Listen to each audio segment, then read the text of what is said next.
Hello friends, আজ আমি আপনাদের সাথে একটি ব্রেইন গেম খেলবো, যার সাহায্যে জানা যাবে আপনি আপনার ব্রেইনকে কতটুকু ব্যবহার করেন বা আপনি আপনার ব্রেইনকে কতটুকু ইউটিলাইজ করেন। হ্যাঁ, গেমটি খুবই সিম্পল। আমি আপনাদেরকে 10টা আলাদা আলাদা ওয়ার্ড বলবো। আপনাদের কাজ হলো ওয়ার্ডগুলোকে ভালো করে শোনা এবং মনে রাখা। হ্যাঁ, আপনি যদি রেডি হয়ে থাকেন তাহলে let's begin. Pencil, stamp, rainbow, carpet, apple, cock, planet, magazine, gold, watch।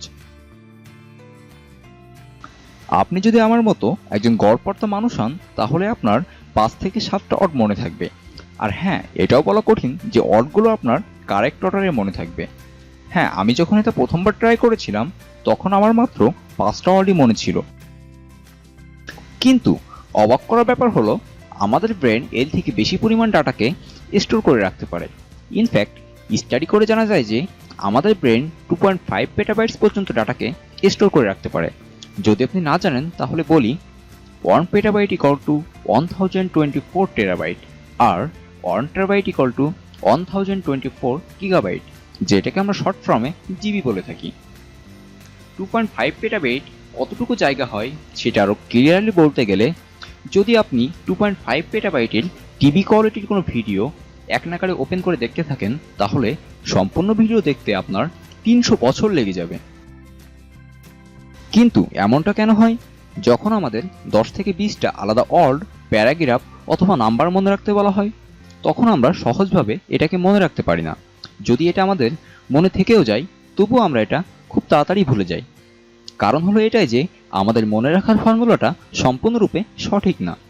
বেশিরভাগ লোক কোনো জিনিসকে মনে রাখার জন্য ওই জিনিসটি অধিকবার পড়ার চেষ্টা করে, কিন্তু সত্য এটাই যে আমাদের ব্রেন এই নিয়মে মনে রাখার জন্য তৈরি হয় নাই, আর কোনো জিনিসকে অধিক সময় পর্যন্ত মনেও রাখতে পারে না। ডোমেনিকো ব্রেনের ব্রেন 8বার অল মেমোরি চ্যাম্পিয়ন হয়েছে। এর কারণ এটা নয় যে সে জন্ম থেকে অনেক বুদ্ধিমান এবং অনেক স্মার্ট ছিল। ইনফ্যাক্ট ও তো একজন দুর্বল স্টুডেন্ট ছিল। তা সত্ত্বেও ও একজন মেমোরি চ্যাম্পিয়ন হয়েছে, কারণ সে জানতো কোন টেকনিকের সাহায্যে ব্রেনকে ডাটা স্টোরে নির্দেশ দিলে ব্রেনটা অনেকদিন পর্যন্ত মনে রাখতে পারে। এখন আমি আপনাদের ওই টেকনিকের কিছু প্রিন্সিপাল বলবো, যে টেকনিকের সাহায্যে আপনি ডোমিনিকের মতো যে কোনো টপিককে সহজে মনে রাখতে পারেন এবং অনেকদিন পর্যন্ত স্টোর করে রাখতে পারেন। Principal number 1, imagination. William James তার বইতে বলেন ইমাজিনেশন এবং মেমোরি একে অপরের সাথে স্ট্রংলি কানেক্টেড। এক্সাম্পল, যদি আমি আপনাদের বলি আপনি আপনার লাইফের কোনো পুরাতন ভালো ঘটনা আমাকে শেয়ার করুন, তখন আপনি আমাকে বলার জন্য প্রথমে ওই ঘটনাকে মেমোরিতে ইমাজিন শুরু করবেন। তারপর আপনি আমাকে সহজে বলে দিবেন যদি আপনি এই ঘটনা সহজে ইমাজিন করতে পারেন তো। অন্যভাবে যদি বলি, আপনি যে জিনিস সহজে ইমাজিন করতে পারেন সে জিনিস আপনি সহজে মনেও রাখতে পারেন। যখন আমি আপনাদের আলাদা আলাদা 10টা ওয়ার্ড মনে রাখতে বলেছিলাম তখন অধিকাংশ লোকই আমার মতো ওয়ার্ডগুলোকে মনে রাখতে পারেনি। এর কারণ ওই ওয়ার্ডগুলোর সাথে আমাদের বেশি ইমাজিনেশন জড়িত নয়। এখন আমরা একটা ওয়ার্ড নিয়ে ইমাজিন করব। ধরুন ওয়ার্ডটি হচ্ছে অ্যাপেল, এবং আপনি ইমাজিন করে ভিজুয়ালাইজ করুন যে আপনি আপনার হাতে একটি বড় লাল আপেল ধরে আছেন এবং আপনি আপেলটি খাচ্ছেন, এবং যেটা অনেকটা টেস্টি। এছাড়াও আপেল থেকে সুন্দর একটি স্মেল বের হচ্ছে। তাহলে দেখবেন এই অ্যাপেল ওয়ার্ডটি আপনার ব্রেইনে অনেকদিন পর্যন্ত স্টোর থাকবে। এখন আপনাদের মনে প্রশ্ন আসতে পারে যে আমি কেন বলেছিলাম আপেলটি দেখতে এমন, আপেলটার টেস্ট এমন বা আপেলের স্মেল এমন। হ্যাঁ, এগুলোর বলার কারণ হচ্ছে আপনি আপনার ষষ্ঠ ইন্দ্রিয়ের ভিতরে যতগুলো ইন্দ্রিয় ইমাজিনেশনের সময় ব্যবহার করবেন তত বেশি ওই ওয়ার্ডটা আপনার মনে রাখার সম্ভাবনা তৈরি হবে।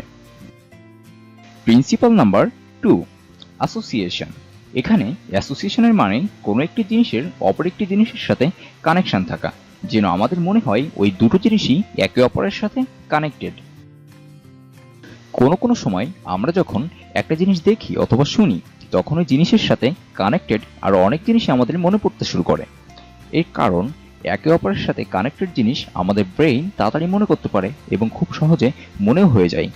কিন্তু যখন আমাদের ভিন্ন ভিন্ন জিনিসের মধ্যে কোনো কানেকশন না দেখতে পাই, তখন এটা মনে করতে প্রবলেম হয়।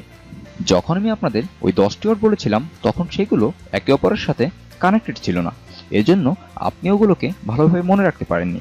কিন্তু আমি যদি এমন কিছু ওয়ার্ড বলতাম যাদের মধ্যে কানেকশন আছে, তাহলে সেগুলো আপনি খুব সহজে মনে রাখতে পারতেন। যেমন আমি যদি বলি পেন্সিল, ইরেজার, রোলার, শার্পার, তো এ সকল ওয়ার্ড আপনাদের খুব তাড়াতাড়ি মনে হয়ে যেত, কারণ অধিকাংশ লোক এগুলোর মধ্যে খুব সহজে কানেকশন দেখতে পাবেন। সো যদি আপনাদের আলাদা আলাদা শব্দ মনে রাখতে হয়, তবে এদের মধ্যে ইমাজিনেশন করে একটা কানেকশন তৈরি করতে হবে, যার সাহায্যে আপনারা এই শব্দগুলোকে অনেকদিন পর্যন্ত এবং খুব সহজে মনে রাখতে পারবেন।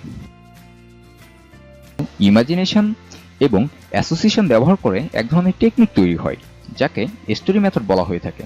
এই টেকনিক ব্যবহার করে আমরা আমাদের মেমোরি ক্যাপাবিলিটিকে অনেক বেশি বৃদ্ধি করতে পারি। আর এটা প্র্যাকটিক্যালি দেখার জন্য আমরা কিছু ওয়ার্ডকে মনে রাখার একটা মেমোরি গেম খেলবো। কিন্তু আমরা এটা নর্মালি খেলবো না বা নর্মালি মনে রাখবো না, আমরা এটাকে এবার মেমোরি টেকনিকের সাহায্যে মনে রাখবো আর দেখবো যে আমাদের কেমন ডিফারেন্ট রেজাল্ট মিলে। আপনি আপনার চোখ বন্ধ করে এটা ট্রাই করতে পারেন। শুধু যখন আমি ওয়ার্ড এবং স্টোরি বলে যাব, আপনি শুধু তখন ওটাকে ইমাজিন করতে থাকবেন। আপনি যদি রেডি হয়ে থাকেন, তাহলে লেটস বিগিন। সাইকেল। ইমাজিন করুন আপনি একটি লাইট গ্রিন কালারের সাইকেল চালিয়ে কোথাও যাচ্ছেন।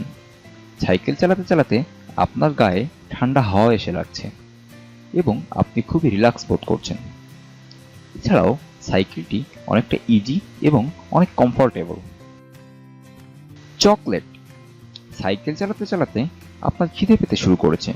আপনি তখন সাইকেলটি থামালেন এবং পাশের দোকানে গেলেন এবং পাশের দোকান থেকে আপনার ফেভারিট ব্র্যান্ডের একটি চকলেট কিনলেন এবং আপনি এটা খাওয়া শুরু করলেন। গিটার। চকলেট খেতে খেতে আপনি একটি সুন্দর বাজনার আওয়াজ শুনতে পেলেন। যখন আপনি আওয়াজটি ভালোভাবে শুনলেন, তখন আপনি বুঝতে পারলেন যে বাজনাটি গিটার থেকে আসছে এবং আপনার এই গিটারের আওয়াজটি এত ভালো লাগলো যে আপনি ওই গিটারিস্টের দিকে হেঁটে যেতে শুরু করলেন। সোলজার। যখন আপনি ওই গিটারিস্টের কাছে পৌঁছালেন, তখন আপনি দেখতে পেলেন যে এই গিটারিস্ট একজন সোলজার এবং সে দেখতে অনেকটা শক্তিশালী এবং সে আপনার দিকে তাকিয়ে মুচকি হাসছে। সুইটকেস। যখন আপনি ওই সোলজারের পায়ের কাছে দেখলেন, তখন দেখলেন যে সেখানে একটি পুরাতন সুইটকেস রাখা আছে এবং যার ভিতর লোকেরা টাকা দিয়ে যাচ্ছে। নেকলেস। আপনি যখন গিটার বাজানো শুনছেন, তখন একজন মেয়ে ওখানে আসে এবং তার ওই সোলজারের গিটার বাজানো এত ভালো লাগে যে সে তার নিজের হাতের হীরার নেকলেসটা খুলে ওই সোলজারের সুটকেসে দিয়ে দিল। ফুটবল। যখন ওই মেয়েটি নেকলেসটি দিয়ে চলে যাচ্ছিল, ঠিক তখনই তার গায়ে একটি ফুটবল এসে লাগলো এবং আপনি খুঁজতে থাকলেন যে ফুটবলটি কোথা থেকে এলো। তখন আপনি দেখতে পেলেন যে কিছু বাচ্চা পাশে খেলছে। মাস্ক। যখন আপনি ওই সকল বাচ্চাদের দিকে তাকালেন, তখন আপনি দেখতে পেলেন যে ওই সকল বাচ্চাদের ভিতর একটি বাচ্চাকে দেখতে সম্পূর্ণরূপে আলাদা, কারণ সে তার মুখে একটি সাদা মাস্ক পরে আছে। রোজ। যখন আপনি ওই বাচ্চাটির কাছে গেলেন, তখন আপনি দেখতে পেলেন তার মাস্কের উপরে একটি রোজ রাখা আছে এবং এই রোজটির জন্য তাকে দেখতে অনেকটা সুন্দর লাগছে। স্ট্যাপলার। যখন আপনি ওই বাচ্চাটির আরো কাছে পৌঁছে গেলেন, তখন আপনি দেখতে পেলেন ওই রোজটি বাচ্চাটির মাস্কের সাথে একটি স্ট্যাপলার দিয়ে লাগানো আছে। যখন আপনি ওই বাচ্চাটির আরো কাছে পৌঁছে গেলেন, তখন ওই বাচ্চাটি আপনাকে দেখে ভয়ে রোডের দিকে দৌড় দিল। দৌড়ে পালানোর সময় হঠাৎই বাচ্চাটির পায়ের নিচে একটি টমেটো পড়ল, যার জন্য বাচ্চাটি স্লিপ খেয়ে পড়ে গেল। রকেট। পড়ে যাওয়ার পর ওই বাচ্চাটি যখন আকাশের দিকে তাকালো, তখন সে দেখলো একটি রকেটবাজি আকাশে উড়ছে। ঈদ। ও দেখলো রকেটটি আকাশে আর কিছু দূর পর্যন্ত ওঠার পর রকেটটি ফেটে গেল এবং ঈদ মোবারক লেখাটি আকাশে ভেসে উঠল। এবার আবারও ভিডিওটা পজ করুন এবং দেখুন আপনার কতগুলো ওয়ার্ড মনে আছে। এবার সবগুলো ওয়ার্ড বলার জন্য আপনাকে সম্পূর্ণ কাহিনী আপনার ব্রেইনে রিক্রিয়েট করতে হবে। এবার আমি আপনাকে 10টা নয় বরং 14টা ওয়ার্ড বলেছি, আর আপনি যদি পুরো ওয়ার্ডগুলোর কাহিনীর সাথে ইমাজিন করে থাকেন, তাহলে আপনার পুরো 10 থেকে 14টা ওয়ার্ডই মনে থাকবে, আর ওটাও কারেক্ট অর্ডারে। হ্যাঁ, আপনার কতগুলো ওয়ার্ড মনে আছে সেটা আপনি আমাকে কমেন্ট করে জানাতে পারেন।